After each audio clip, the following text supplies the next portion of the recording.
Greetings, fellow penguins, it's Danish here. We're back with Cherish the Humanity. Now then, here's a little question for you all. Well, not a question, well, you know what I mean. Raise your hand if you've tried to phone someone up, dial the number, and you ended up dialing the wrong number. Raise your hand. Yeah, we've all done it, haven't we? Well, here's an instance where somebody in a life-threatening situation did that. But although it was the wrong number he dialed, oddly, it was actually the right number. Sounds odd, but you'll know what I mean.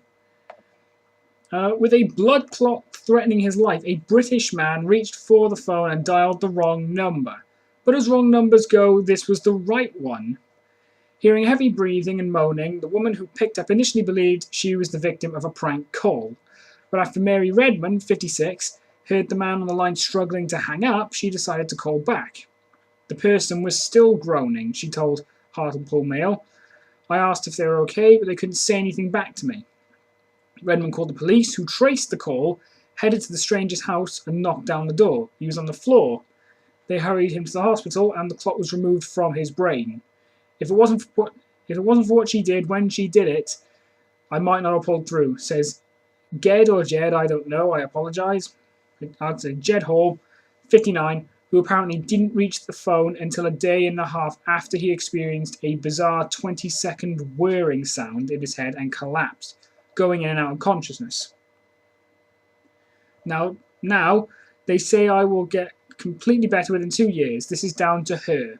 The incident took place last year. Hall and Redmond recently met for the first time.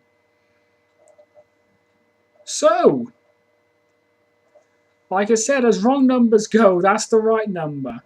That is a stroke of pure luck. And at the same time, that is a stroke of just a stroke of generosity, a stroke of humanity. I think it's the best way to describe it. A stroke of humanity. And again, showing that people have decency. Notice that he may be in a life-threatening situation. He instantly called the police to trace the call. He was found, and he will recover. The clot was removed in time, and he will recover, and it's all thanks to her. If she hadn't done anything, he'd not be here today. So, you have my respect, Miss Redmond. What was the first name? I apologise. Mary Redmond, that's it. Mary Redmond, you have my respect. Just like a lot of other people I've mentioned on this series. Somebody else with a shred of humanity. And that's something we all need nowadays, especially in these times. These times of greed, corruption, we need people like her. And especially in times where Bieber is making the fucking headlines for him being a little shit. But I think that's a rant for another 5 fucking videos. When it comes to me, that's a rant for another 10 videos. But I'm not going to do that. Keep it on a light note.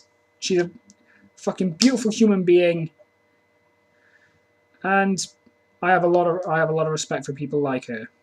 So, thanks for watching. Leave a like, leave a favourite, subscribe to become part of the Penguin Army, and we will defeat the Share Squad. And leave a comment down below if you have a story that you want me to cover, and I will next time.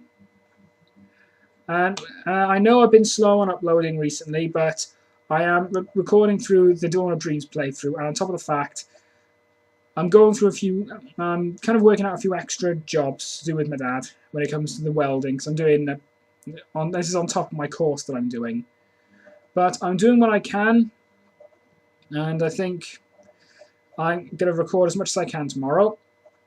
So, thanks for watching, fellow penguins, and until next time, Danish out.